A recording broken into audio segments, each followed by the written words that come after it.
بسم الله الرحمن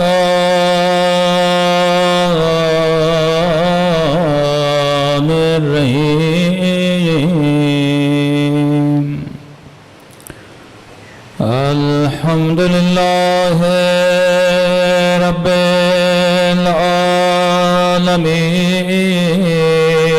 العالمين الحمد لله كما هو أهله الصلاة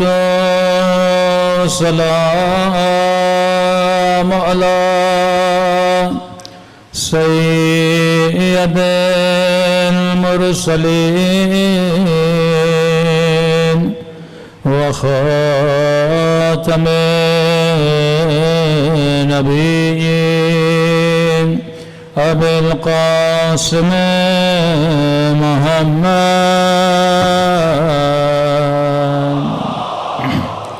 صلى الله عليه وسلم وعلى آله الطيبين الطاهرين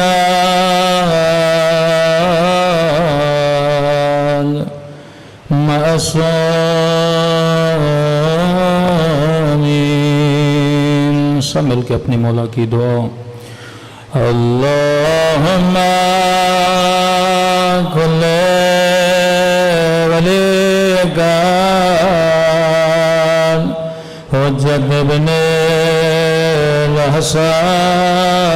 الحسن صلواتک علیہ وعلی آبائه فی هذه الساعة وفي كل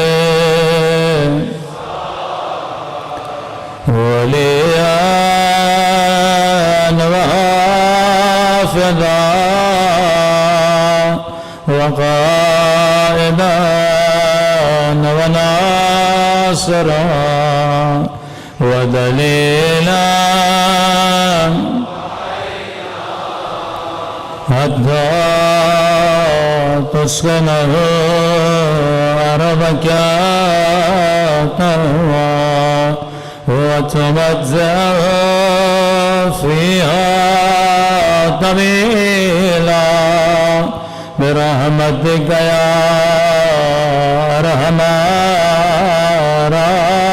الراحمين صلوات پڑھے محمد وآلہ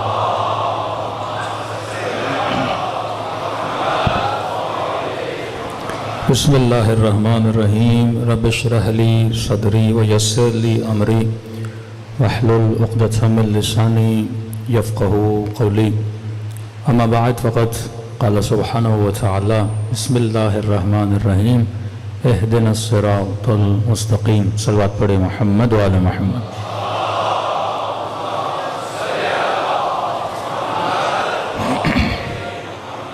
دعا ہے پروردگار عالم ہم سب کی عبادتوں کو اپنی بارگاہ عالی میں قبول فرمائے اور جو مقصد عبادت مقصد زندگی مقصد طہارت مقصد حیات لے کر فرش عزا پہ تشریف لائے خدا ان مقاصد میں بھی ہم سب کو کامیابیاں نصیب فرما دیں میری گزارش ہوگی لاؤڈ کی ایک ہی سیٹنگ کریں بار بار آگے پیچھے نہ کریں صلوات پڑھے محمد وآل محمد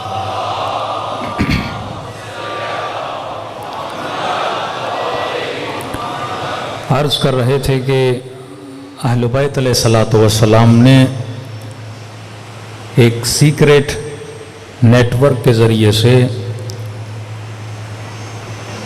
شیعیان اہل بیت کا ایک سلسلہ بنایا کہ آپ جب تاریخ پڑھتے ہیں تو تاریخ پڑھنے سے قطعاً یہ نہیں لگتا کہ کوئی شیعہ بچ پاتا ہجرتیں آپ نے کی گلے شیعوں کے کاٹے گئے بغداد میں سادات کو دیواروں میں زندہ گاڑ کر دیواریں بنائی گئیں منصور کے زمانے میں منتصر کے زمانے میں یعنی جس بستر پہ یہ سوتا تھا وہاں پہ اہل بیت کے چاہنے والوں کے کٹے ہوئے کان ہوتے تھے.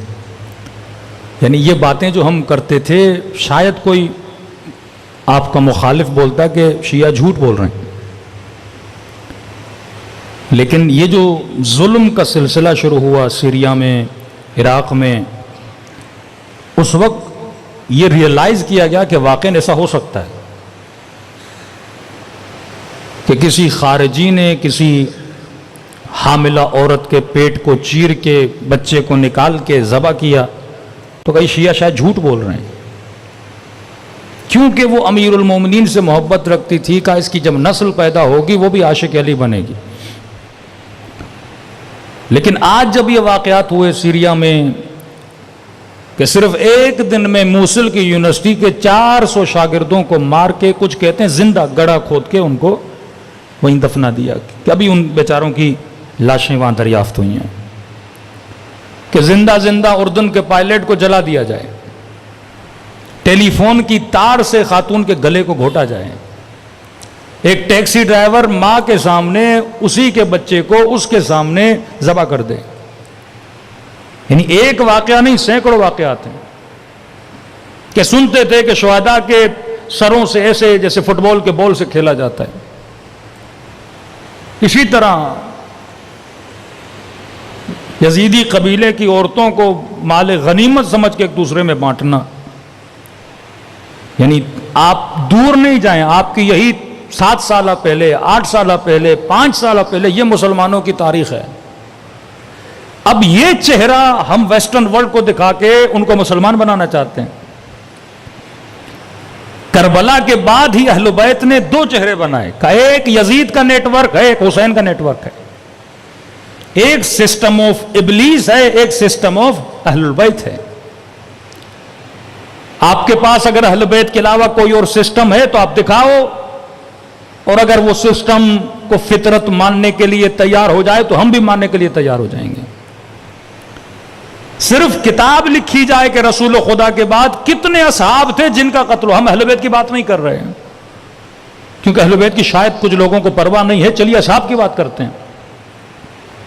صرف یہ بتایا جائے کہ رسول خدا کے بعد کتنے اصحاب شہید ہوئے اور ان صحابیوں کو کس نے قتل کیا.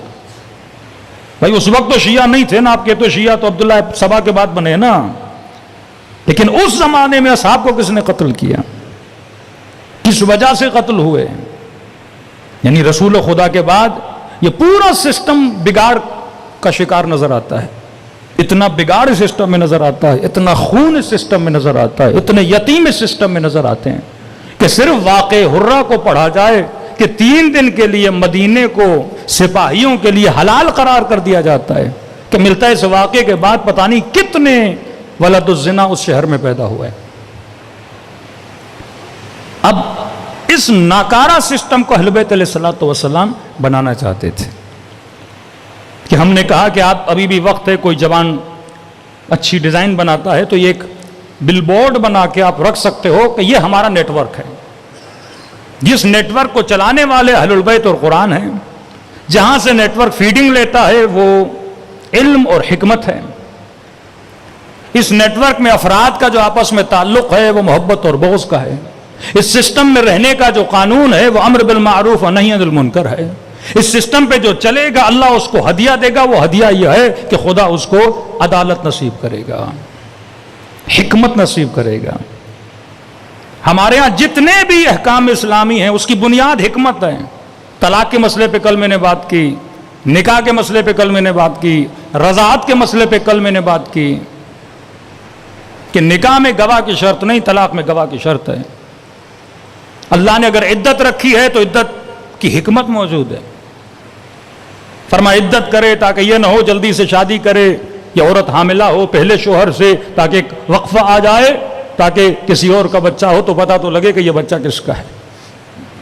اسی طرح اسلام نے اگر حجاب کو واجب کیا، اپنی ماؤں بہنوں کو، کل میں نے کوئلے کی مثال دی تھی کہ 5ویں امام اپنے اصحاب اپنی کنیز کو کہتے ہیں کہ آگ کا انگارہ ہاتھ پہ اٹھا کے لاؤ، کنیز لاتی ہے، لیکن محفل میں جو بڑی بڑی باتیں کر رہے تھے کہ ہم کربلا میں ہوتے تو یہ کرتے، ان میں سے ایک بندہ بھی آگ کا انگارہ اپنے ہاتھ پہ اٹھانے کو تیار نہ ہوا. تو کہا کہ آج شاید کوئی مومن کہے کہ مولانا ہم اٹھا لیتے. نہیں، آج تیرے لیے آگ کا انگارہ کیا ہے جو تو اٹھا نہیں پا رہا، اسے اٹھا. مرد کا امتحان اور ہے، عورت کا امتحان اور ہے. آج سب سے زیادہ جس چیز پہ اٹیک کیا جا رہا ہے وہ خواتین کا حجاب ہے. اور دل خون ہوتا ہے کہ جب کسی شیعہ سوسائٹی میں جاتے ہیں اور عورت حجاب صحیح سے کر کے نہیں آتی. میں نے کہا یہ دین حکمت کا دین ہے. آپ کسی بھی شرعی مسئلے پہ آ کے خاتون آ کے بحث کرے، اسلام اسے جواب دے گا. اگر عقلانی طور پہ آپ راضی نہیں ہوئے، آپ بھلے وہ کام نہ کریں. یہ اور بات ہے کہ جو ایمان کی منزل پر ہوتا ہے وہ سلم و تسلیمہ کی منزل پہ ہوتا ہے، وہ اعتراض نہیں کرتا. لیکن اگر آپ کو سمجھ نہیں آ رہا، آپ سوچئے اسلام نے شراب کو حرام کیا، ریزن ہے شراب جسم کو بھی نقصان دیتا ہے، شراب فکر کو بھی نقصان دیتا ہے، شراب انسان کے ول پاور کو ختم کرتا ہے. اس سسٹم کی بیسک حکمت ہے. اس سسٹم میں جو رہنے والے ہیں ان کو احکام اسلامی کی حکمت کو سمجھنا ہوگا، کیونکہ جب تک آپ حکیم نہیں بنو گے، ہر دشمن آ کے آپ کی بچی کو گمراہ کر دے گا، آپ کے جوان کو دین کے راستے سے ہٹا دے گا اگر اس کے اندر حکمت نہیں ہوگی. تو گناہ کو پہلی منزل میں روکو، کیونکہ آگے نکل گئے تو پھر تمہارا بچنا مشکل ہے. آپ شراب پیتے ہو، آپ کا کنٹرول ختم ہو جاتا ہے. میں نے پچھلے سال کی مجلسوں میں ڈیٹیل میں بات کی کہ دنیا میں سب سے زیادہ سوسائڈ ریشو ویسٹرن ورلڈ میں ہوتا ہے، اور جتنے لوگ مرے تھے ان کا بلڈ ٹیسٹ دیا گیا تو اس وقت انہوں نے خودکشی کی اس عالم میں، وہ نشے کے عالم میں تھے.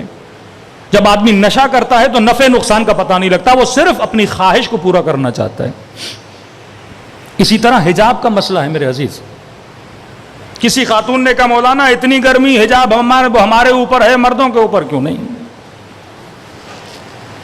مرد کیوں نہیں حجاب کرتے، عورتیں حجاب کریں. حکمت کو سمجھو. عورت 4 شادیاں کیوں نہیں کر سکتی، مرد 4 شادیاں کر سکتا ہے. یہ وہ جوابات تھے، یہ مولوی اور مفتیوں کا کام تھا. یہ فیمنسٹ ٹولے جو آج نکل رہے ہیں، لبرل اور فیمنسٹ اور براڈ مائنڈڈ قسم کے لوگ، ان کو جواب کس نے دینا تھا؟ دین نے جواب دینا تھا. اور آج کچھ موٹیویٹر اسپیکر جو مولاناز نہیں ہیں جواب دے رہے ہیں تو سارے مفتی ان کے خلاف ہو گئے کہ مولویوں کا کام یہ آج کیوں کر رہے ہیں. جب آپ ایک خلا بنا دو گے تو کوئی اور آئے گا اس خلا کو پر کرے گا.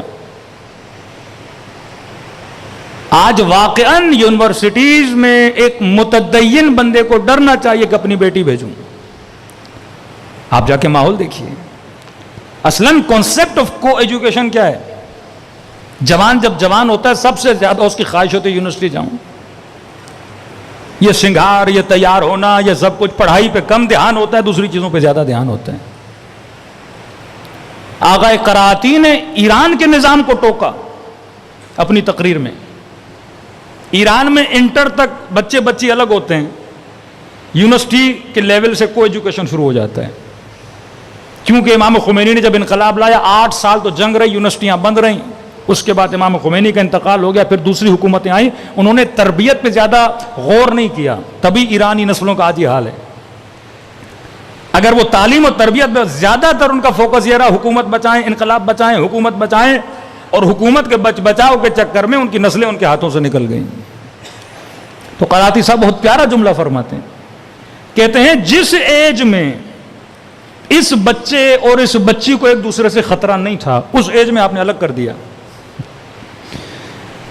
بیٹا آپ کا 4 سال کا، کوئی بچی 4 سال کی، بچے ہیں، کون سا خطرہ، کون سا نفس، کون سی گمراہی، کون سی خواہش، کون سا شیطان، کون سی شہوت. 6 سال کا بچہ، 6 سال کی بچی، 5 سال کا بچہ، 5 سال کی بچی، یعنی گناہ کا کانسیپٹ ہی نہیں ہے، بچے ہیں. 7 سال کے بعد بچہ ممیز ہوتا ہے تو یہ تمیز ہو، ان کے بسترے الگ کر دو، جو خواہشیں پیدا ہونا شروع ہو جاتی ہیں. کہ جب چھوٹے تھے تو آپ نے الگ کر دیا جب ان کو خطرہ نہیں تھا. جب جوان ہوا یہ بچہ انٹر کے بعد، یہ نوجوان بالغ ہوا، شہوت اس کے وجود میں، سمجھو یہ بھی پیٹرول ہے اور دوسری طرف آگ ہے، اور آپ نے یونیورسٹی میں آگ اور پیٹرول کو کیا کر دیا، ملا دیا. فساد کا عالم. اب وہاں پہ کمیٹیاں بنائی جا رہی ہیں، جس طرح ہمارے یونیورسٹیوں میں تنظیمیں جاتی ہیں، کہیں پہ جماعت اسلامی، کہیں پہ اپنے شیعوں کی ISO کی تنظیم یا دوسری تنظیمیں. ایران میں بھی اسی طرح تنظیم. اب تنظیمیں کیا کریں گی؟ آپ جوان عورت کو اور جوان مرد کو اکیلا میدان میں چھوڑ رہے ہو، پھر تنظیمیں اوپر لا کے بٹھاتے ہو کہ امر بالمعروف، کیسے امر بالمعروف ہوگا؟ اللہ کا نبی ہے جناب یوسف، کہتا الا ما رحم ربی، اگر خدا مجھ پر رحم نہ کرتا، ان النفس لامارۃ بالسوء، یہ نفس اتنا بدبخت ہے مجھے گناہ میں ڈال دیتا۔ مشکل ہے ایک جوان کے لیے گناہ سے بچنا۔ تو جو اسلام قانون بناتا ہے وہ آپ کی شخصیت کو دیکھ کے بناتا ہے۔ جسم اللہ نے دیا، آپ کی نیڈز، آپ کی ضرورتیں خدا نے بنائی۔ کانسیپٹ آف حجاب، حجاب کو سمجھیں۔ حجاب کا مطلب ہے خود کو کور کرنا۔ چیزیں کور کب کی جاتی ہیں؟ جب کسی چیز میں کسی کے لیے اٹریکشن ہوتی ہے۔ یہ خواتین ایک دوسرے سے پوچھیں کہ واقعاً مرد کی شکل میں، مرد کے ہاتھ میں، مرد کے پاؤں میں کسی عورت کے لیے اٹریکشن ہے؟ مرد کے بال کیسے ہیں، مرد کے اتنی اٹریکشن ہے، یا جتنی اٹریکشن مرد کے پاس کسی خاتون کے لیے ہوتی ہے؟ یہ پاکستان کا ایک صحافی ہے بدبخت، کبھی کبھی کامیڈی بھی کرتا ہے۔ اب اس نے ایک ٹرائل کیا ہنسنے کے لیے، لیکن اس ٹرائل میں مردوں کی فطرت کا پتہ بتایا اس نے کیا کیا کہ اپنی ٹانگوں پہ ویکس کر دیا اور ٹخنوں سے اوپر اس نے تبلیغی سنت پہ عمل کرتے ہوئے شلوار رکھ دی اور اپنے ناخنوں پہ نیل پالش لگائی اور خواتین والا سینڈل پہنا اور رکشے پہ بیٹھا اور اپنے پاؤں ذرا آگے کر کے بیٹھ گیا۔ اب یہ جوان جتنے بائک پہ آ رہے تھے اور ٹانگوں کو دیکھ رہے تھے، اب ذہن میں کوئی اور تھا، سارے سمجھ رہے تھے کہ کوئی لڑکی بیٹھی ہے۔ آگے بڑھتے تھے تو پاؤں لڑکی کے اور سر کسی مرد کا پڑا ہوا تھا۔ یہ دکھانے کے لیے کہ خدا نے ایک خاتون کے ناخن میں بھی مرد کے لیے اٹریکشن رکھی ہے، خدا نے عورت کے بال میں بھی مرد کے لیے اٹریکشن رکھی ہے، اس کے لباس میں بھی مرد کے لیے اٹریکشن رکھی ہے۔ ابھی اللہ نے اس کو بنایا ایسا ہے تاکہ یہ مرد کے لیے اٹریکٹیو چیز بنے، اس کے بجائے کہ یہ مرد کسی ایسے گناہ میں پڑے جس طرح قوم لوط پڑ گئی تھی، ہم جنس گرا بن جائے، یہ مرد خود ارضائی کی طرف چلا جائے۔ خدا نے اس کو صحیح سالم لذت عطا کی کہ مرد کے لیے عورت کو بنایا، عورت کے لیے مرد کو بنایا اور جذاب بنایا تاکہ اس کی زندگی میں اس خاتون کی ویلیو ہو، ان کے درمیان پیار رہے، محبت رہے، یہ تعلق ان کے درمیان برقرار رہے۔ کہ کیونکہ تمہارے اندر اٹریکشن ہے لہذا تمہاری قیمت ہے۔ جب اٹریکشن ہوتی ہے تو وہ چیز ارزش مند ہو جاتی ہے، اور جب ارزش مند ہو جاتی ہے تو مرد کے لیے اس چیز کی ڈیمانڈ بن جاتی ہے، اور جس چیز کی ڈیمانڈ ہوتی ہے اس کی سیل زیادہ ہوتی ہے۔ سونا آپ کور کر کے رکھتے ہو، نہ کبھی کھول کے رکھتے ہو، ہیرا آپ کور کر کے رکھتے ہو، کبھی کیوں سونے تجوریوں میں ہوتے ہیں؟ مارکیٹ میں چلے جاؤ، یہ شیشے کی جو چوڑیاں ہوتی ہیں وہ زمین پہ پڑی ہوتی ہیں، قیمت نہیں ہے اس کی اتنی، لیکن کوئی سونا زمین پہ نہیں رکھتا، سونا تجوریوں میں رکھتا ہے۔ کوئی ہیرا زمین پہ نہیں رکھتا، تجوریوں میں رکھتا ہے۔ کیوں؟ کیونکہ سونے کے خریدار ہیں، اس کی ویلیو ہے۔ اور یہ بات بھی حق ہے، ہمیشہ کاپی کس کی بنتی ہے؟ جس کی ویلیو ہونا۔ چائنا کے موبائل کی کبھی آپ نے کاپی دیکھی؟ برانڈز کی کاپی بنتی ہے نا، ایپل ہوگا اس کی کاپی بنے گی، سیمسنگ ہوگا اس کی کاپی بنے گی، کبھی بھی فیک چیزوں کی، کبھی بھی جن چیزوں کی ویلیو نہیں ان کی کاپی نہیں بنتی۔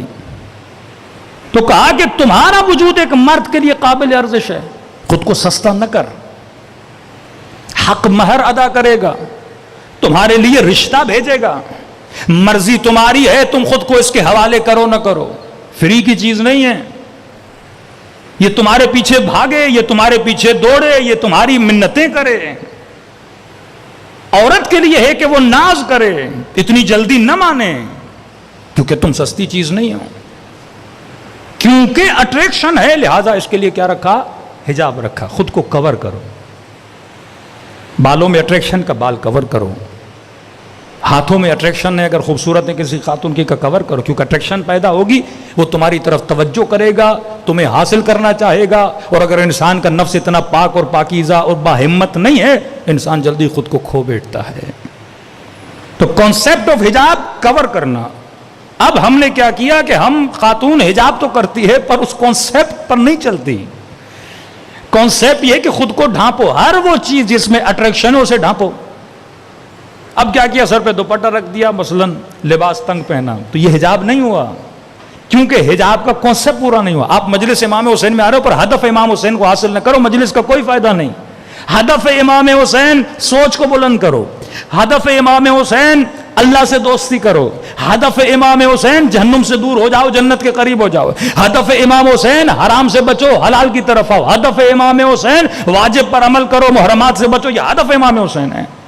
مجلس میں آؤں رشوت جاری رہے, مجلس میں آؤں حرام کاریاں جاری رہیں, مجلس میں آؤں شراب پینا جاری رہے, مجلس میں آؤں زنا جاری رہے, مجلس کا کوئی فائدہ نہیں.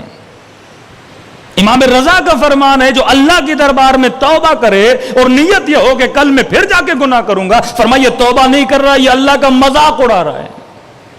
ہر چیز امام بارگاہ بنی ایک ہدف ہے نا, ذکر ہو, گھر بناتے ہو ہدف ہے رہوں, گاڑی بناتے ہو سفر کروں, موبائل لیتے ہو یوز کروں, لیکن چیزیں لو اور استعمال نہ کرو تو کوئی آپ نے اس ہدف پہ عمل نہیں کیا. ہدف حجاب یہ ہے خود کو کور کرو, اپنی اٹریکشنوں کو چھپاؤ. اب نارملی آج حجاب کو فیشن بنا دیا, سر پہ دوپٹہ ہے لیکن نیچے ٹائٹ لباس ہے, جینز پہنی ہوئی ہے, کہتے ہم تو حجاب میں مولانا. بھائی حجاب دوپٹے کا نام نہیں, حجاب کور کرنے کا نام ہے. اپنے حسن کو چھپانا اس کا نام ہے حجاب. اب شیطان کیا کرتا ہے, عورت کو کہتے ہیں آپ آزاد ہو. اب کانسیپٹ آف شیطان کو دیکھیں, شیطان عورت کو کہتا ہے تمہاری ڈیمانڈ ہے, جب ڈیمانڈ ہے تو خود کو ظاہر کرو تاکہ یہ سارے مرد تیرے پیچھے لگیں. اللہ کہتا ہے تمہاری ڈیمانڈ ہے پر فری میں خود کو ظاہر نہ کرو. لیکن آج خاتون کے بدن سے اتنا لباس اتار دیا کہ اس کی کوئی قیمت نہیں رہی, کوئی وقت نہیں رہی. جس کی قیمت تھی, آج نگاہ جو کسی عورت پہ, وہ نگاہ صرف نگاہ شہوانی, نگاہ انسانی نہیں ہے. آج ویسٹرن ورلڈ میں ایک مرد جب عورت کو دیکھتا ہے وہ صرف شہوت کی نگاہ سے دیکھتا ہے. اسلام کہتا ہے پہلے دیکھو کہ یہ انسان ہے, انسانی نگاہ کرو کہ تمہارے سامنے ایک انسان کھڑا ہوا ہے. لیکن آج نگاہ حیوانی ہے. اسلام قدر دے رہا ہے, قیمت دے رہا ہے. تو آج خاتون کے لیے, اب خاتون حجاب نہیں کرتی, اس کی سزا اس کو بعد میں ملے گی, اس کے مرد کو پہلے ملے گی. کہ میں نے کہا انگریز خنزیر کھا کر بے غیرت بنا, انسان کو سوچنا چاہیے میرے اندر سے غیرت کیوں گئی ہے. اتنا مشکل ہے سر پہ دوپٹہ رکھنا, اتنا مشکل ہے جناب زینب کا حجاب کرنا, اتنا مشکل ہے اپنی شادیوں کو مینیج کرنا کہ خواتین الگ ہوں, مرد حضرات الگ ہوں. اللہ گھومنے سے منع نہیں کرتا, اچھے لباس پہننے سے منع نہیں کرتا, سنگار کرنے سے منع نہیں کرتا, لیکن کہتے لمیٹیشنز میں رہو, مردوں میں, عورتیں عورتوں میں رہیں. سب سے زیادہ فساد یونیورسٹی میں کیوں ہے؟ کیونکہ مرد عورت مکس ہیں. ان خاندانوں میں سب سے زیادہ گناہ کیوں ہوتا ہے جن میں مکس گیدرنگ ہوتی ہے؟ کیونکہ جب آگ اور پیٹرول کو ملاؤ گے آپ گناہ سے بچ نہیں سکتے کہ بندہ کہے میں پانی میں جاؤں لیکن میرا بدن گیلا نہ ہو. یہ حکمت اہل بیت نے سکھائی کہ اگر جتنا خاتون خود کو کور کرے گی اتنی ہوسران مردوں کی گناہ بھری دعوتوں سے بچی رہے گی. جتنا خود کو ظاہر کرے گی اتنا گناہ میں خود بھی پڑے گی اور اس مرد کے ہاتھوں کو اور اس کی نیت کو بھی گناہوں میں آلودہ کرے گی. صلوات پڑھے محمد و آل محمد پہ.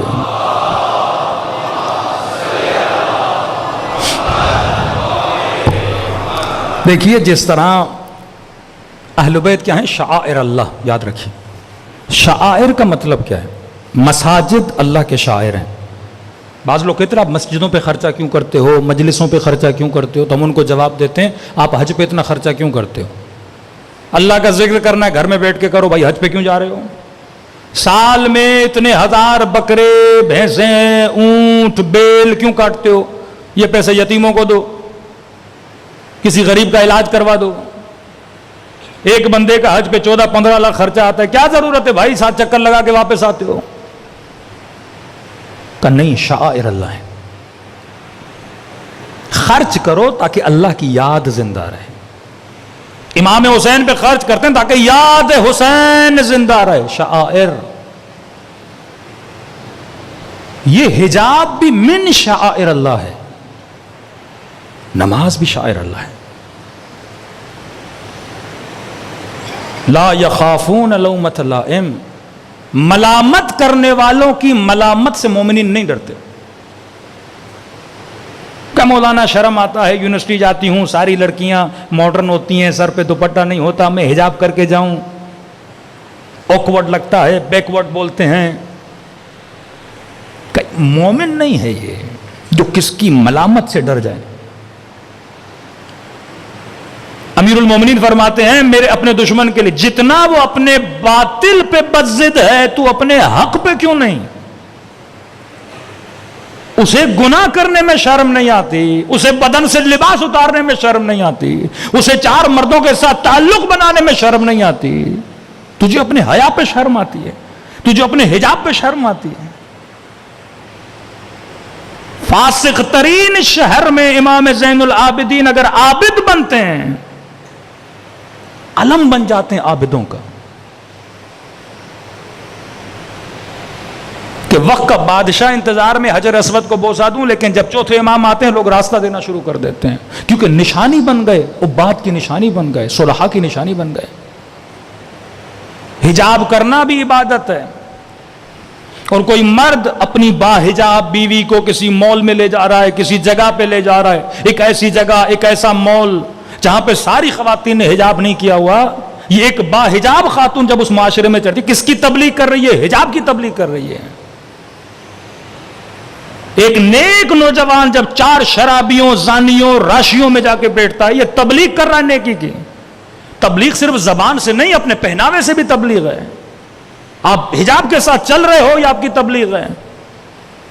چہرے پہ سنت رسول سجا کر چل رہے ہو، یہ آپ کی تبلیغ، آپ کا چلنا عبادت ہے.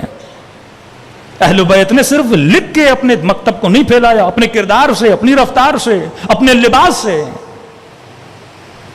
کار ہر مصیبت میں آپ پڑھتے ہو کہ سیدانیوں کی چادریں چھینی، کیوں اس بات پہ اتنا ایمفسائز کیا جاتا ہے؟ کیونکہ اہل بیت کے لیے بڑی اہمیت کی بات تھی. اور مصائب جناب زینب پہ روئے اور سر پہ حجاب نہ ہو. آج یہ جنگ ہے، جنگ شیطان اور جنگ لشکر حسین، کہ واقعاً آج ہم یزید کے لشکر میں ہیں، امام حسین کے لشکر میں. یہ عمل سے پتہ چلتا ہے. دعویٰ کرنا بہت آسان ہے کہ مولا ہم کربلا میں ہوتے جان قربان کرتے، ایک آگ کا انگارہ ہاتھ پہ نہیں اٹھا پا رہے تھے. لیکن جناب مسلم ابن عقیل، جناب اوسجا، جناب ہانی ابن عروہ، 90 سال کا بوڑھا، کس قدر انہوں نے اپنے ایمان کو سنبھال کے رکھا. میثم تمار، حجر ابن عدی، ارے دور کیوں جاتے ہو؟ یہی انقلاب اسلامی ایران کو دیکھ لو، شہید حججی جیسے جوان دیکھ لو، جنہوں نے یہ نہیں دیکھا کہ ابھی نئی نئی شادی ہوئی ہے، اللہ نے بچہ دیا ہے. ماؤں نے یہ نہیں دیکھا کہ میں نے 4 بچے قربان کر دیے، ایک بیٹا باقی، کم از کم اسے تو رکھوں کا نہیں. اگر ایک عالم کے کہنے پر بچہ قربان آج نہ کر سکوں تو امام زمانہ کے کہنے پر بھی نہیں کر سکوں گی. یہ ثابت کیا کہ مولا آپ کا نائب ہے، اگر حکم دے رہا ہے، میں ماں 5 بچے قربان کر رہی ہوں. خدا نے تب ان کو عزت دی. تو میرے عزیز، یہ مکتب حکمت کا مکتب ہے. اب ایک صفت، میرا ایک دوسرا اشرہ ہے، صرف اس کا چھوٹا سا واقعہ یہاں پہ نقل کر رہا ہوں تاکہ آپ کو پتہ لگے کہ اہل بیت نے اس نیٹ ورک کے لوگوں کو ایک دوسرے کے ساتھ جب جوڑ کے رکھا تو کس صفت پہ زیادہ انفسائز کیا. صلوات پڑھے محمد وآل محمد.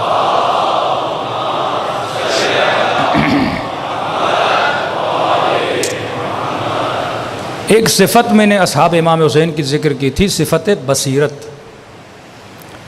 کیونکہ اگر آپ نے اس نیٹ ورک میں رہنا ہے تو اس نیٹ ورک میں رہنے والے بندے کو اسمارٹ ہونا چاہیے. یہ نیٹ ورک بے انتہا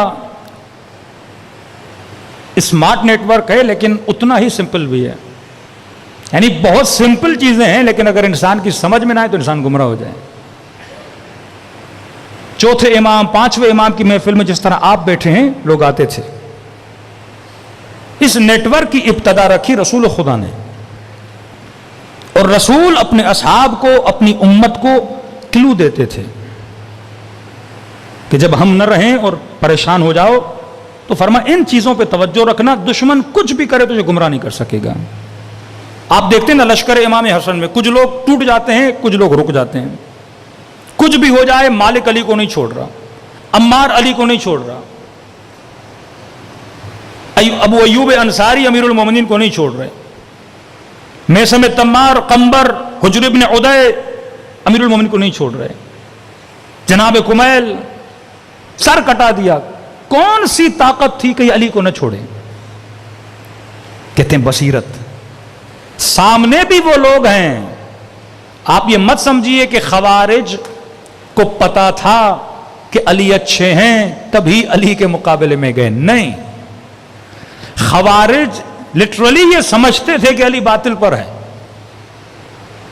دھوکہ کھا گئے. ایک بندہ اپنے بدن پہ بم باندھ کے آتا ہے اور خود کو اڑاتا ہے، اسے کوئی شوق نہیں خود کو مارنے کا، اسے یہ منوایا گیا ہے کہ یہ کام کرو گے تو جنت میں جاؤ گے، اسے یہ بتلایا گیا ہے کہ اس کے مارنے سے جنت میں جاؤ گے. کہ افغانستان میں جب ایک بندے کو پکڑا تو اس کی جیب میں چمچ بھی پڑے ہوئے تھے، کہ خودکشی اور مارنا تو اپنی جگہ، چمچ کیوں رکھے ہیں؟ کہ مفتی صاحب نے کہا جب مرو گے تو پہلا کھانا رسول خدا کے ساتھ ہے، تو ساتھ میں لہذا چمچ بھی لے دیے تھے تاکہ زحمت نہ ہو وہاں پہ ملائکوں کو چمچ لانے کی. اس قدر برین کو واش کیا جاتا ہے کہ وہ لٹرلی سمجھتے ہیں. وہ مسلمان جو ہمیں کافر کہے یا مشرک کہے، اس کے ذہن کو یہ منوایا گیا ہے کہ یہ اسی طرح ہے. اب سوال یہ ہے وہ پھنسا کیوں؟ کل مجھے کوئی گمراہ کرے، وہ کیسے کرے گا؟ کہ ہمارے جوان بے دین نہیں ہوتے؟ کہ ہمارے اندر محسن نقوی جیسے شیعہ نہیں ہیں؟ کہ ایسے لوگ نہیں جو کہتے ہیں جس محفل میں حجاب والی عورتیں ہوں تو ہم تو جانا ہی پسند نہیں کرتے؟ نام تو لگا ہوا ہے نا، آگے پیچھے شیعوں کا نام لگا ہوا ہے نا. ملیں گے آپ. یہ پٹڑی سے کیسے اترے؟ ایک بندہ گمراہ کیسے ہوتا ہے؟ رسول کے ساتھ رہنے والے علی کے ہاتھوں میں رسی باندھ رہے ہیں. جسے رسول یہ کہیں کہ زبیر اتنی غور سے علی کو کیوں دیکھ رہے ہو؟ کہ یا رسول اللہ آپ نے کہا علی کے چہرے کو دیکھنا عبادت ہے، کہ ایک وقت آئے گا تو علی کے مقابلے میں آئے گا.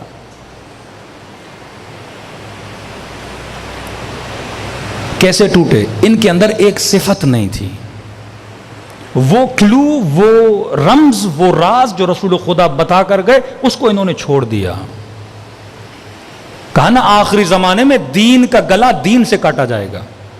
جس طرح آج شیعہ کو اگر لڑانا ہو تو علی کے نام پہ لڑایا جاتا ہے. جس چیز سے سب سے زیادہ محبت ہو اسی چیز سے لوگوں کو آپس میں لڑایا جاتا ہے.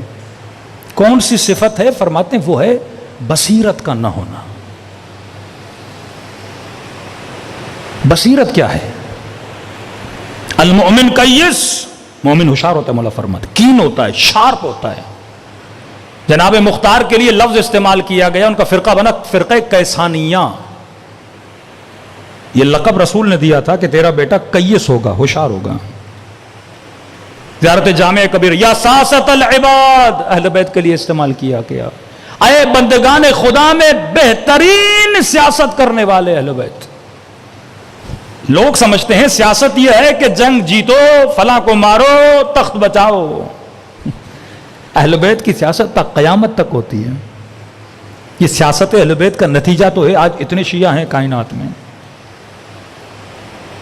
یہ تو بعد میں مارا گیا. پورا ترکی شیعہ تھا، مصر شیعہ تھا، سیریا شیعہ تھا. مصر میں فاطمیوں کی حکومت، سیریا میں فاطمیوں کی حکومت. سب سے پہلی یونیورسٹی الزہرا کے نام سے جس کو الازہر کہا گیا، ترکی شیعہ تھا کہ 7 لاکھ کے قریب شیعوں کو قتل کیا عثمانی حکومت نے. 7 لاکھ کے قریب. تبھی میں جوانوں کو بولتا تھا یہ ڈرامے اس لیے بناتے ہیں آپ کے دل میں عثمانیہ کی محبت ڈالی جائے. کبھی اللہ کا نام لے رہے ہیں، کبھی لا الہ الا اللہ، ایسے عدالت اور انصاف کے قصے سنائے جاتے ہیں. فیک. جھوٹ بولنا، جھوٹ سننا بھی حرام ہے. جنہوں نے قتل کیا شیعوں کا. شاہ عباس کے ساتھ جب ان کی جنگ ہوئی، یہ 40,000 کا لشکر لے کر آئے. شاہ عباس 4,000 یا 7,000 کہتے ہیں لشکر لے کر گیا تھا.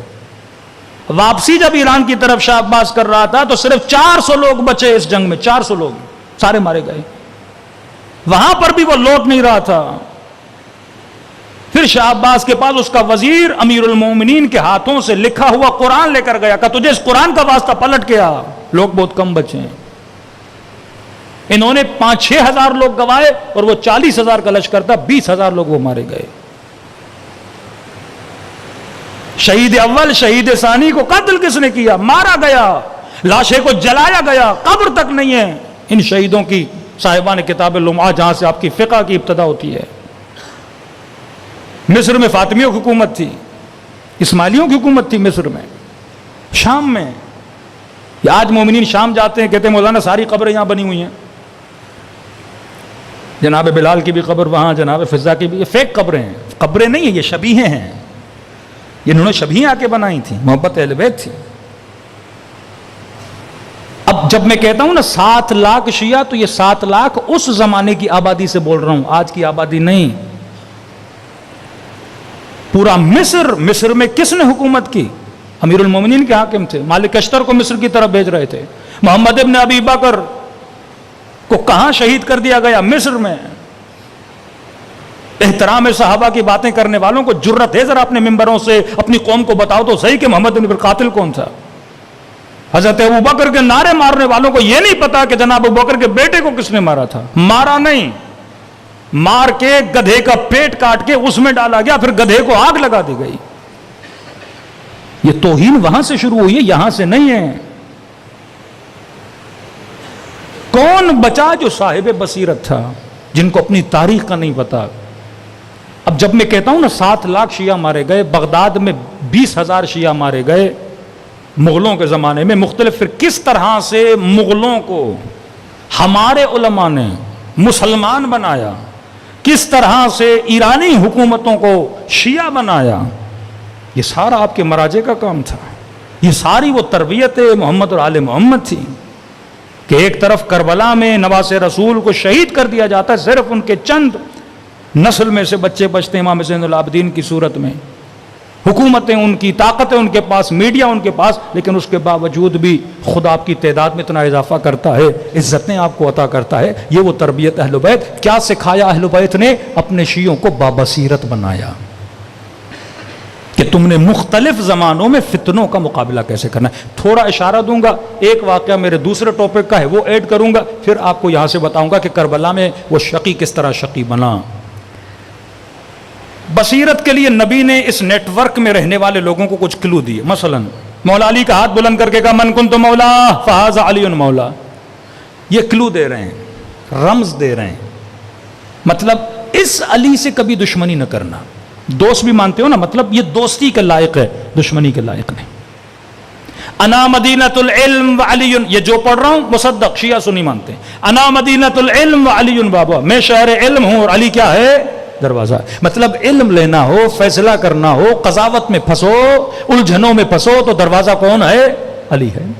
انا مدینۃ الحکمت وعلی بابها, میں شہر حکمت ہوں, عقل ہوں. اگر حکمت کی باتیں سننی ہو تو کس کے پاس جانا؟ علی کے پاس جانا. یا علی انت منی بمنزلت ہارون من موسیٰ, جس طرح ہارون موسیٰ کا جانشین تھا, اسی طرح علی تو میرے لیے ویسے ہی ہے جیسے موسیٰ کے لیے کیا تھا؟ ہارون تھا. یا عمار تقتلک فئۃ باغیہ, اے عمار تجھے ایک باغی ٹولہ مارے گا. یہ رمز و راز ہیں کہ جب پھنس جاؤ مشکلات میں. نبی فیوچر کو دیکھ رہے ہیں, امت کو بچانا چاہتے ہیں. بعض جو نوجوان کہتے ہیں یا رسول خدا کلیئر کر کے کیوں نہیں گئے اور امت اتنی لڑ پڑی, الیاذ باللہ نبی نے ہمیں الجھا دیا. نہیں میرے عزیز, یہ کلو دے کر جا رہے ہیں. زمانے پہ کسی کا کنٹرول نہیں ہے. آج آپ کے پاس طاقت ہے, کل کسی اور کے پاس طاقت ہے. آج آپ کی فوج بھاری ہے, آج آپ کا قبیلہ مضبوط ہے. عوام کے لیے نبی کلو دے کر جا رہے ہیں. اے عمار, اے مسلمان, اے محمد کا کلمہ پڑھنے والے, عمار کو کون مارے گا؟ باغی فرقہ مارے گا. پھر علی الحق والحق مع علی, علی حق کے ساتھ ہے, حق علی کے ساتھ ہے. یہ نہ دیکھنا حق کہاں جا رہا ہے, یہ دیکھنا علی کہاں جا رہا ہے. پھر خندق میں بتا رہے ہیں علم کی بات, علم اسے دوں گا, فضائل امیر المومنین. یہ وہ ہے جو اللہ سے محبت کرتا ہے اور اللہ اس سے محبت کرتا ہے. پھر مباہلے میں ان کو لے کر آتے ہیں کہ یہ وہ ہیں جن کی جھوٹی قسم بھی کوئی نہیں کھا سکتا. یہ جہاں آ جائیں, ان کے مقابلے میں جو آئے وہ تباہ و برباد ہو جاتا ہے. کیا بتائیں؟ اور پھر جاتے جاتے کہہ رہے ہیں قُلْ لَا أَسْأَلُكُمْ عَلَيْهِ أَجْرًا إِلَّا الْمَوَدَّةَ فِي الْقُرْبَى. کوئی بہانہ رہ جاتا ہے امت کے پاس؟ اپنی زوجہ کو یہ کلو دے رہے ہیں کہ اے عائشہ، اے میری زوجہ، اگر فلاں جگہ سے گزرو اور فلاں کے کتے بھونکنے لگیں تو سمجھ جانا یہ راستہ صحیح نہیں ہے. کلو دے رہے ہیں. یہ اور بات ہے کہ یہ بی بی جب گزرتی ہیں تو ساتھ والے لوگ تھے، انہوں نے کہا کہ نہیں، نہ وہ کتے ہیں نہ وہ جگہ ہے. وہ کہہ رہے نہیں ہم لوگوں کو بلاتے ہیں. 4-5 لوگوں کو بلایا، کہ ان سے آپ پوچھئے، ان کو پیسہ کھلایا. انہوں نے کہا نہیں وہ جگہ نہیں ہے. اور کیا دے رسول خدا، اور کیا بتا کے جائیں؟ فاطمہ تو بطاۃ منی، سیدہ شباب اہل الجنہ، جنت کے جوانوں کے سردار ہیں. بھائی جوانوں کے سردار ہیں تو مطلب جنتی ہیں. جو جنتی ہے اس کے مقابلے میں کیسے جا رہے ہو؟ اس قدر عقل سے پیدل کہ حسین کو کہہ رہے ہیں بغضاً لأبیک، تیرے بابا کی دشمنی میں آئے. ارے جس سے محبت کرنی ہے تو دشمنی کر رہے ہیں. یہ تھے صاحبان بصیر. اب بچا کون؟ جس نے عمار بچ گیا، اس نے کہا نہیں علی حق کے ساتھ. مالک بچ گیا، کہا نہیں اس سے دوستی کرنی ہے. میں سمیت عمار بچ گیا. سلمان فارسی بچ گیا. ابو ایوب انصاری بچ گئے. کتنے اصحاب رسول تھے جو امیر المومنین کے ساتھ چلے.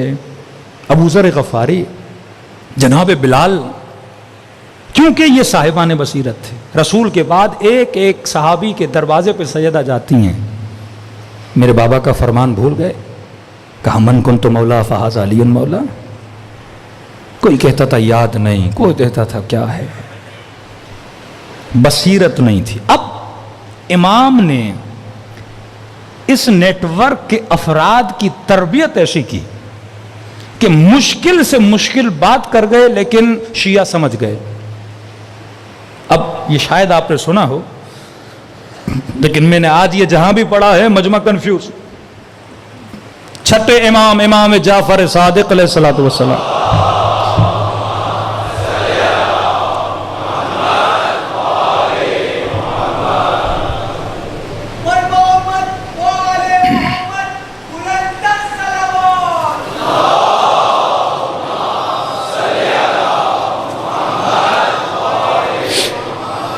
چھٹے امام ششم دنیا سے جاتے ہیں اور وصیت لکھتے ہیں. مجمع پریشان کہ مولا کا وصی کون ہے؟ حاکم منصور دوانقی، ظالم ترین بندہ. اس نے بھی سپاہیوں کو بھیجا، افواج کو بھیجا کہ جا کے دیکھو کہ اس امام کا جانشین کون ہے. خدا آپ سب کو سامرہ کی زیارت نصیب کرائے. سرداب امام میں جب جاتے ہیں نا، یہ وہ جگہ ہے جہاں 5 سال امام زمانہ رہے. 5 سال، کتنی چھوٹی جگہ ہے. گھر کی کنیزوں کو بھی پتا نہیں تھا اس گھر میں بچے کی ولادت ہوئی ہے. کنیزوں کے اندر جاسوس تھے. یہ انٹیلیجنس کا نیٹ ورک پرانے زمانے کا نیٹ ورک ہے کہ گھر کے بھیدیوں میں جاسوس بٹھا دیے. آخری جانشین ہے، اگر حکما کو پتا چلتا امام کو شہید کر دیتے. اب بعض کہتے ہیں اللہ بچاتا. بھائی اللہ نے حضرت موسیٰ کے لیے ان کی ماں نے کتنی زحمتیں کی ہیں نا. اللہ دخالت نہیں کرتا، اللہ کی سنت نہیں بدلتی. آپ نے ظاہری اسباب میں خود کو بچا کے رکھنا ہے. جہاں بالکل ایسا معاملہ ہو جائے تو پھر خدا دخالت کرتا ہے.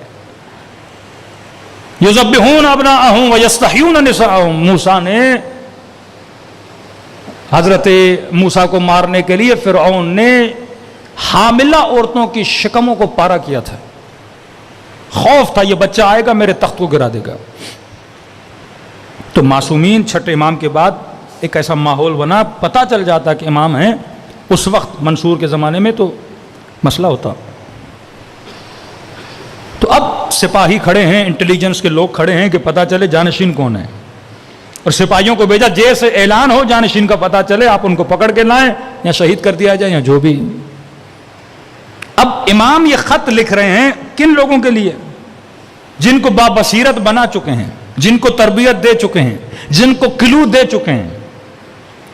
ایک ایسا خط جس سے دشمن بوکھلاہٹ کا شکار ہو جائے پر اپنے سمجھ جائیں کہ مولا کیا کہنا چاہتے ہیں. کیسے وہ بتاتا ہوں. اب پریشان کہ مولا کا جانشین کون ہے؟ میرے چھٹے امام نے خط میں لکھا کہ میرے 5 جانشین ہیں. پہلا جانشین منصور دوانقی. اب وہ آئے تھے کس کو پکڑنے کے لیے؟ امام کے جانشین کو. اور امام نے کہا میرا جانشین کون ہے؟ منصور دوانقی. دوسرا جانشین والی مدینہ، دونوں ظالم. تیسرا جانشین میری بیوی. چوتھا جانشین میرا بیٹا عبداللہ ابتح، جسمانی طور پہ امام کا یہ بیٹا معذور تھا. 5ویں جانشین موسیٰ کاظم. یہ پریشان ہو گئے بھائی کون جانشین ہے؟ منصور کو جا کے بتایا آپ کو بنا کر گئے. اس نے کہا معاملے کو چھوڑ دو. وہ تو وہیں سے پیچھے ہٹ گیا. سیدھے سادے شیعہ پریشان ہو گئے بھائی منصور کیسے؟ اپنی زندگی میں جس سے مولا اظہار برات کرتے رہے، جس والی کے لیے کہتے رہے، ان کے پیچھے جا کے نماز جمعہ اور نماز بھی پڑھی ہے تو تمہاری نمازیں غلط ہیں. کہ بعض شیعہ انہی باتوں کو لے کے کہتے ہیں کہ امام کی غیبت میں نماز پڑھنا صحیح نہیں ہے. یہ اس زمانے کے والیوں کے لیے تھا.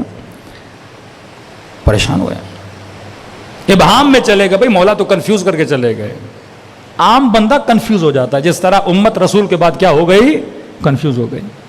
ابو حمزہ سمالی جو شیعہ با بصیرت تھا امام کا، دعائے ابو حمزہ سمالی چوتھے امام کے زمانے سے، قبر امیر المومنین کے کنارے پہ بیٹھا ہے اور تفسیر قرآن کا درس دے رہا ہے. کسی نے اگر کہا کہ ابو حمزہ سمالی تمہارا امام جعفر ابن محمد دنیا سے رخصت ہو گئے، کہتے ابو حمزہ سمالی نے جیسے سنا غم کے مارے غش کھایا. جب ہوش میں آیا تو پہلا سوال کیا جانشین کون ہے؟ تو کہ ابو حمزہ.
کی نظروں میں آتی ہے. کوئی عیب ظاہری اس کے بدن میں ہو تو وہ نہ امام ہو سکتا ہے نہ نبی ہو سکتا ہے.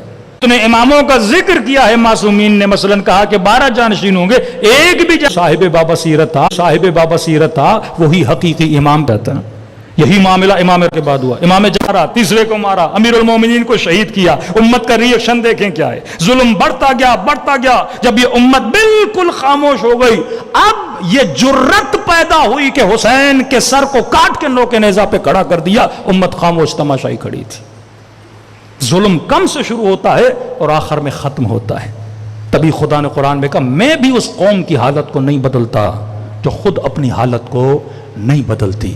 انہی طریقوں سے معصومین نے، یعنی وصیت نامہ امام ششم امام جعفر صادق صرف وہ سمجھا جو شیعہ با بصیرت تھا۔ با بصیرت تب بنو گے جب معصومین کے فرامین کو پڑھو گے، اور ان فتنوں میں ہم نے اپنی نسلوں کو کیسے بچانا ہے۔ صرف یہ مت کہو جوان کو نماز پڑھ، نماز کی حکمت بتا۔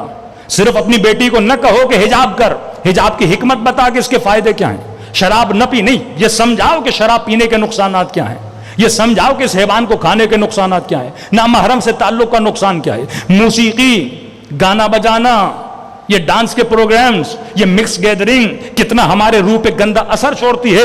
جب تک آپ نسلوں کو سمجھاؤ گے نہیں، باتوں کو ہضم کرواؤ، دین کو چبا چبا کے نسلوں کو سمجھاؤ، تاکہ کل کوئی دشمن، یہ بچہ جو نمازی تھا کہ مولانا یونیورسٹی کیا خراب ہو گیا، یہ بچی جو با حجاب تھی کہ ہم نے یورپ پڑھنے کے لیے بھیجا، حجاب اس نے اتار دیا، کیوں وہ نہ گمراہ ہوئے شامیوں کے زمانے میں؟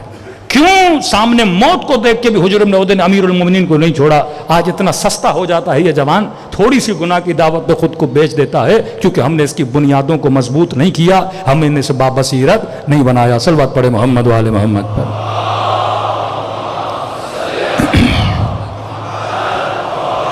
کیونکہ آج لائٹ چلی گئی، وقت بہت زیادہ ہو گیا۔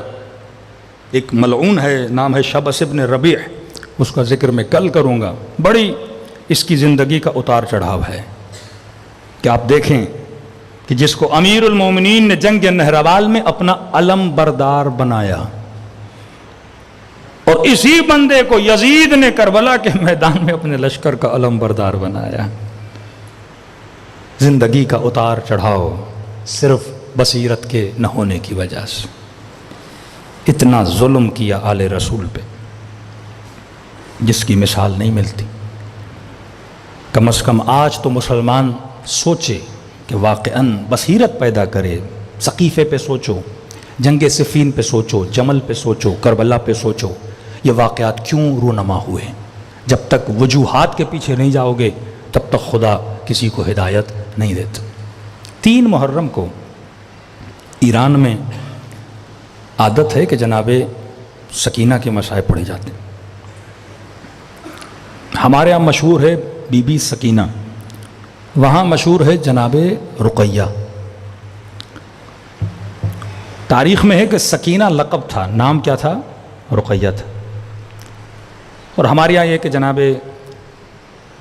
کچھ اور مشہور ہے، لیکن جو تحقیق مختلف تحقیقات ہیں، ملتا ہے یہ بی بی مولا حسین کی وہ بیٹی ہیں کہ جب یہ پیدا ہوئی تھیں تو ان کی والدہ گرامی دنیا سے چلی گئی تھیں۔ جناب رقیہ مشہور ہیں بنام سکینہ۔ سکینہ لقب کیوں پڑا؟ کیونکہ بچپن میں ماں دنیا سے چلی گئی، تو یہ زیادہ تر امام حسین کے پاس رہتی تھی۔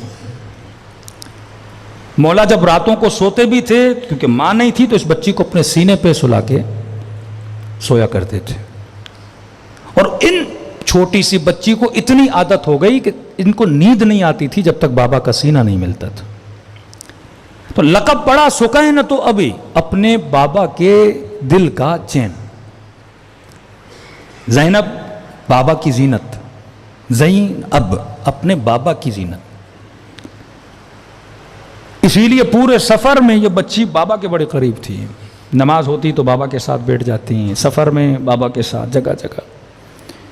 تبھی اہل بیت سب سے زیادہ اگر کسی شہادت پہ روئے ہیں وہ جناب سکینہ کی شہادت ہے۔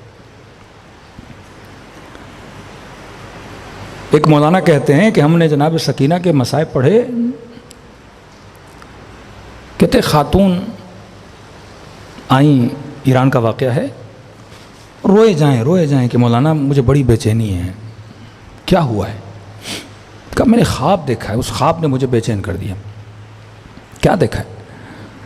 کہ کل میں آپ کی مجلس میں آئی تھی، مجلس ہو رہی تھی، میری 2 بچیاں ہیں مجلس میں بیٹھی تھیں۔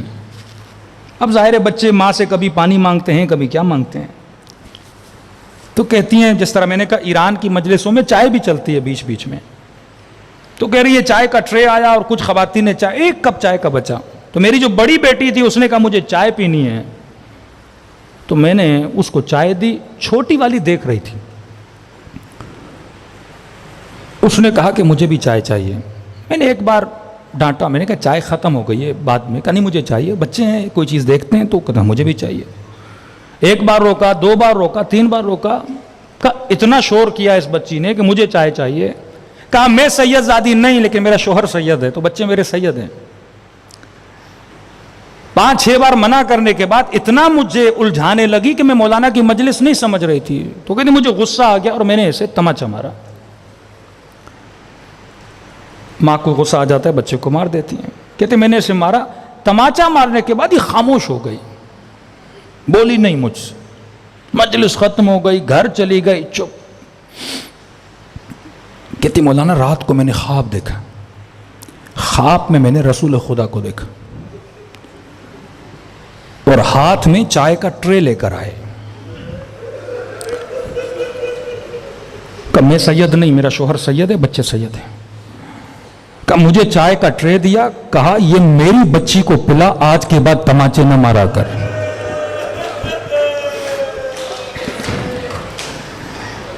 کہ جب سے خواب دیکھا ہے مجھے سکون نہیں ہے. مولانا نے سمجھایا, یہ رسول سمجھانے کے لیے آئے تھے کہ بچوں کو مارا نہ کرو. نسلوں کے اتنے فاصلے کے بعد بھی اگر کوئی سید بچی کو تماچا مارے, رسول برداشت نہیں کر رہے. بی بی زینب فرماتی ہے زندان شام میں جب غسالہ اس بچی کو غسل دینے لگی نا تو کہا اس کی پیٹھ پہ کالے نشان دیکھے ڈر گئی. کہا اس بچی کی ماں کہاں ہے؟ یتیمہ بچی, ماں کہاں آگے بڑھتی. بی بی زینب نے کہا میری بچی ہے. کہا بی بی یہ بتا اس بچی کو کوئی بیماری تھی؟ کہا کیوں؟ کہا اس کی پیٹھ پہ اتنے کالے نشان کیوں ہیں؟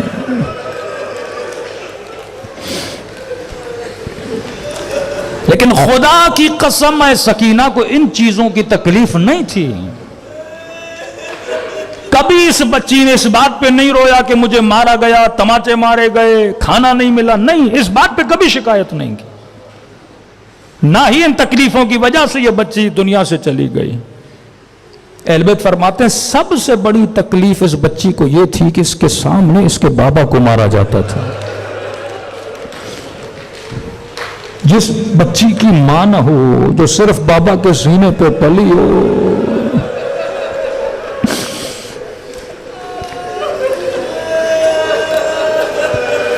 یہ روایت میں نے آج پڑھی کہ جیسے یہ بچی شہید ہوئی, واقعہ لمبا ہے. خود جناب سکینہ کی شہادت بھی امام زین العابدین کہتے ہیں رومی سپاہی ایک خرابے میں اہل بیت کو بیٹھا, ایسی دیواریں جو 2-3 دن میں گر جاتی ہیں, اہل بیت شہید ہو جاتے ہیں.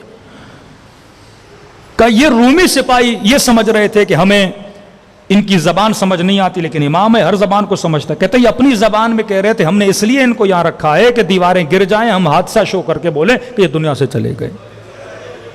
اسی رات جناب سکینہ کی شہادت ہوتی ہے اور بی بی کی شہادت کی وجہ سے اہل بیت کو یہاں سے منتقل کیا جاتا ہے کہیں اور.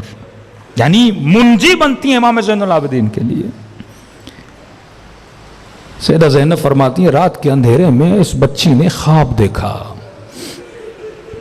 خواب میں دیکھتی ہیں کہ بابا آئے ہیں اسی طرح جس طرح گھر میں سینے پہ سلاتے تھے, سکینہ کو سینے پہ سلایا ہے.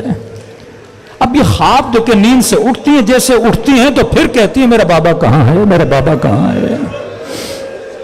کہتی اتنا روئیں کہ اشقیاء کی نیندیں خراب ہو گئیں.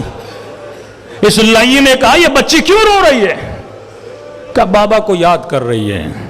کہ ایک کام کر, بابا کا سر بھیج تاکہ ہمیشہ کے لیے چپ ہو جائے.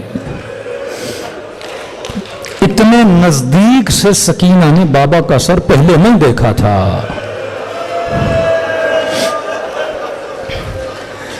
کہتی ہے ظالم جب سر لایا تو زینب روکتی رہی کہ بچی کے پاس نہ لے جا.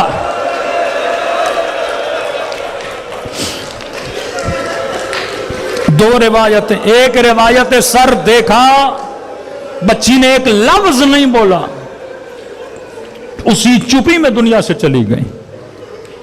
دوسری روایت یہ ہے کہ سر کو سینے سے لگایا, 2-3 بین کیے کہ بابا اس کا ہاتھ بڑا تھا.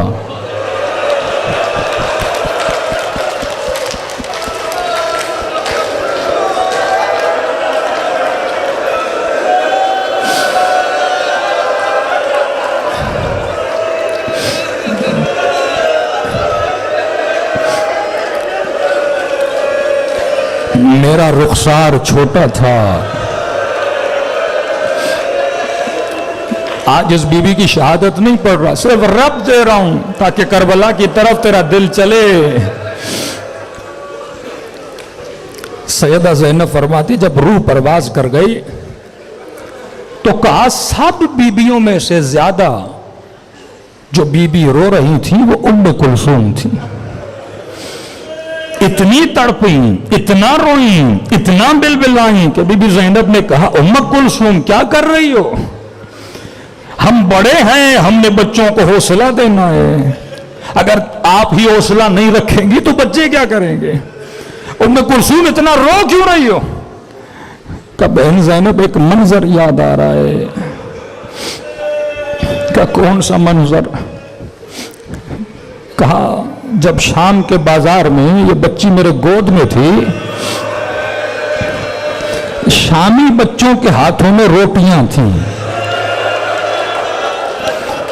سکینہ کی نگاہ جب روٹی پہ پڑی نا, آہستہ سے میرے کان میں کہا پپھی اماں مجھے بہت بھوک لگی ہے.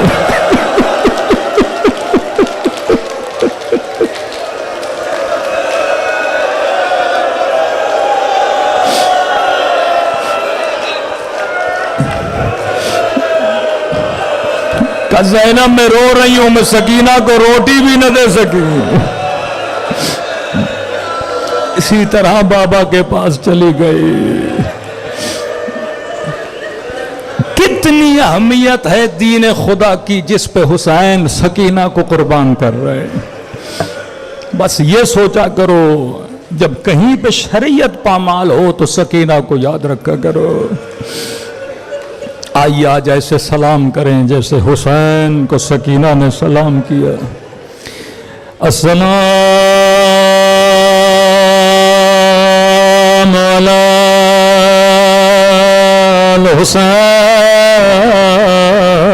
الحسین وعلی علی ابن الحسین وعلی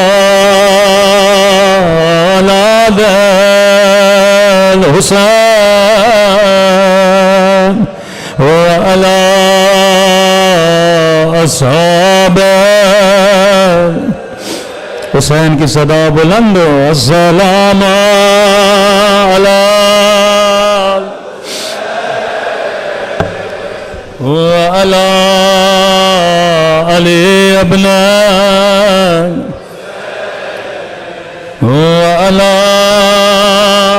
اولاد وعلی صحاب. سب مل کے سلام علی الحسین وعلی علی ابن وعلی اولاد وعلی اصحاب. میرا سلام ہو اس بیمار بچے پہ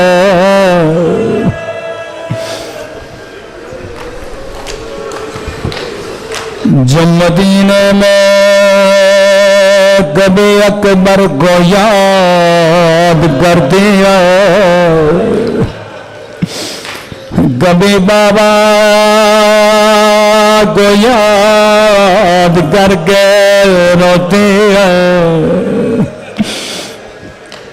امام حسین نے کہا عباس کاغذ و قلم لا, ان بیبیوں کے نام لکھو جو ہمارے ساتھ سفر پہ چلیں گے.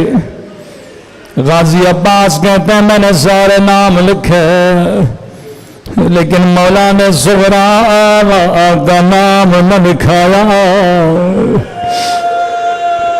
مولا کیا زہرا نہ چلیں گے؟ فرمایا عباس میری زہرا بیمار ہے. زینب کو کہو زہرا کی چار پائیں حسین میں رکھے،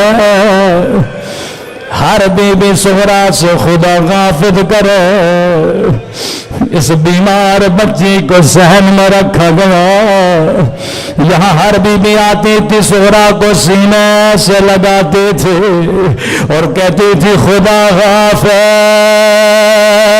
صغرا،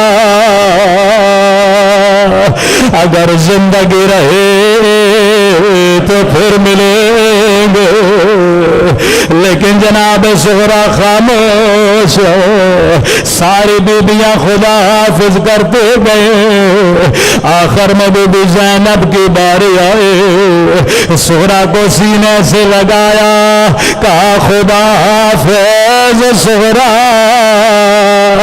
اگر زندگی رہے تو پھر ملیں گے۔ بچی نے دونوں باہیں پپھی کے گلے میں ڈالے، روکے گا پپھی اماں میں سمجھ گئے، میرا بابا واپس نہیں آئے گا، میرا علی اکبر واپس نہیں آئے گا۔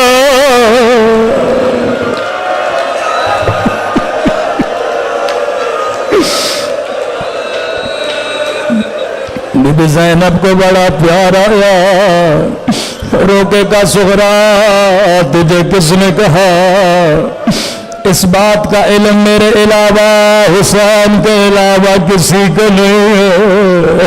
روکے کہنے لگی پپھی اماں میں بیمار ہوں، مجھے راتوں کو نیند نہیں آتی، آدھی رات کا وقت تھا، میں نے دیکھا آسمان سے نوری ہماری اترے، نوری ہماری سے کالے برقعے میں بی بی باہر آئے، زمین پہ بیٹھے سر میں خاک ڈال کے کہنے لگے اے میرے لال حسین، تیری ماں زہرا تجھے کہاں کہاں روگی، وہ کربلا میں رو یا شام کی والا۔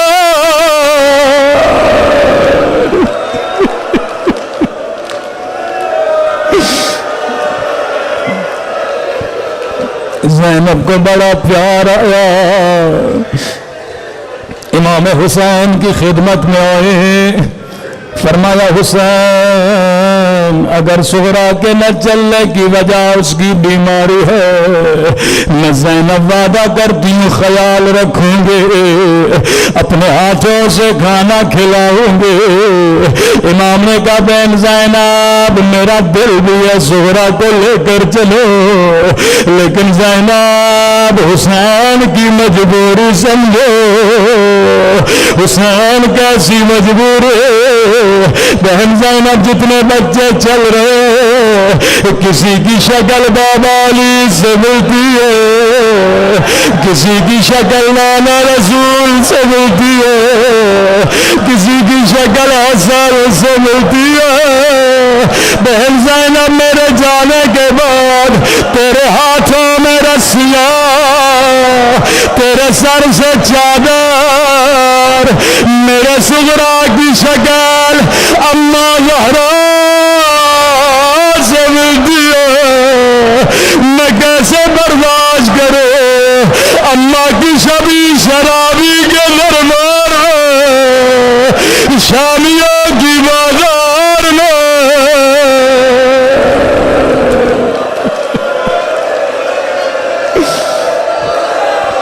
الا لعنت اللہ علی القوم الظالمین۔